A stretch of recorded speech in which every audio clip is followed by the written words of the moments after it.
Who's the #1 pound-for-pound fighter in the world today, and why?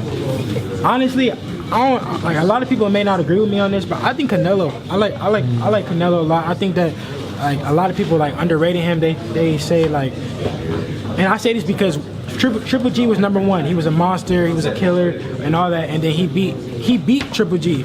And then, so where does that put him? And then #2, I gotta go with Crawford. And then 3, Lomachenko. So you're trying to take that free spot? Huh? You're trying to take that free spot? Yeah, I'm trying to take that #3 spot. Yeah. I thought about saying that Lomachenko was #1, so when I beat him, I could go #1, but I can't lie on like that. No, that's honest. Devin, what's your thoughts on Manny Pacquiao's career? Somebody who's been fighting at the top for a long time. What's your thoughts about him? He's a living legend. He's still showing that he can compete with the top guys, and he can beat a lot of those top guys. So he's gonna be a tough fight for anybody, whether it's Earl, Crawford, Sean Porter. If he beats Earl, any of those top guys, Manny Pacquiao will be a hard fight. He's not an easy fight. Is Devin Haney gonna be fighting at 40 years old? Hopefully not. That's 20 years from now. I know. Yeah, scary. Devin, have you got sort of your fingers in any other pies? Is it just boxing for you at the moment, or is there other stuff behind the scenes, perhaps business-wise, that you've got going on for when you do eventually retire? Of course, I'm setting myself up for after boxing. That's what I've been talking with Eddie a lot about. Just setting myself up for when I'm done, because obviously I can't box forever. You're getting a lot of comparisons at the moment to Floyd Mayweather. So if you had to liken your styles to one boxer, I like Roy Jones. I like Roy Jones a lot. I like Floyd. It's great to be compared to Floyd. Floyd retired undefeated. He's the face of boxing, so of course, that's great. But I like Roy Jones a lot. Eddie, you were looking for that big American superstar. Do you feel like you've got it in Devin Haney? Yeah, we've got it. There's still work to do, but what we have is the basis of the next American superstar in boxing. And sometimes you need to make sure that fighter's got the work ethic and the drive to get there. And that's why I'm so comfortable with Devin and Bill, because there's no one going to stop him. The only person that can stop him is himself, and he won't allow that to happen. He's 20 years old, living in Vegas. Like, what would we be doing if we were 20 years old living in Vegas, Not doing what Devin Haney's doing, which is getting up at 2 o'clock in the morning and running 10, 15 miles. So his discipline's unbelievable. And sometimes you've got to check that he's 23-0, 20 years of age. WBC interim world champion, about to become WBC lightweight world champion. But I believe the first of 5 weight class world championships. I believe he's that good, and he's got that kind of drive where he's a kind of individual where when he wins a world title, he won't be satisfied. He's always got to push himself, whether that's unifying the championships, whether that's moving up a weight class, and when we talk about our business in America, from a selfish point of view, you need the top talent, and you need the future.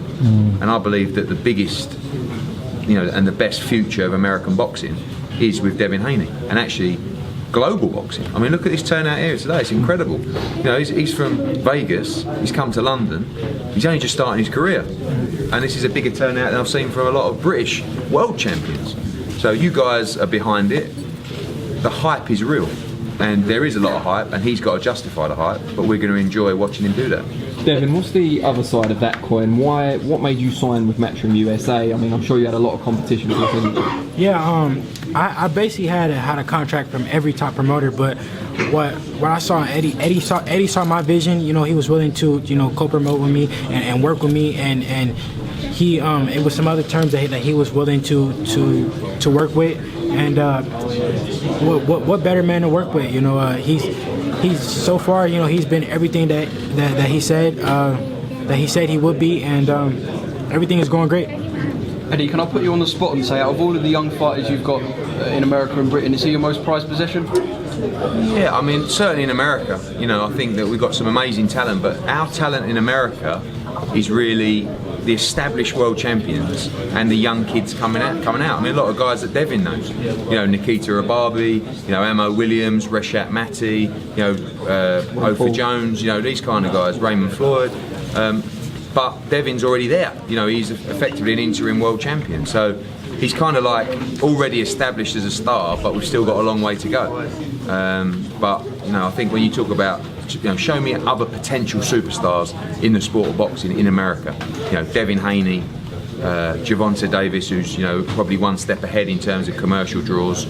Ryan Garcia, Virgil Ortiz. know, these guys and every promotional outfit has got the guy, and Devin is our guy in that position, ready to take over. Devin, will you only be satisfied moving division once you've got the undisputed belt?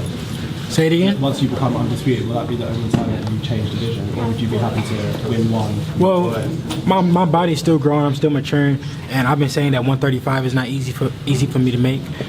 So I don't know how much longer I could be there. You know, once I bump up to world champion, hopefully I can unify or, you know, see what happens and then move up to 140. But I will not move up to 140 without becoming world champion. You know, I'm taking every weight class at its time, and I want to become, you know, multi-division, multi-weight world champion. Devin, I know you sparred with Ricky Burns yesterday, but who's the best British fighter you sparred with, and is there many? Let me see. I don't know. I haven't really sparred with many. Let me see. Yeah, I can't think of many that I spar with. There's this one dude going around named Joseph Joseph Laws or some shit like that. He's talking about. He's fighting on our Newcastle show. You leave him alone. He sold 1,000 tickets. Hold on, I just gotta clear this up. He's going around saying that he beat me up in sparring or something. I don't know what he's saying. He posted like a little snippet of a 3-second clip that I don't know, but he's going around saying that he got the best of me in sparring, which is a lie. So whenever y'all see him, tell him that he's a liar.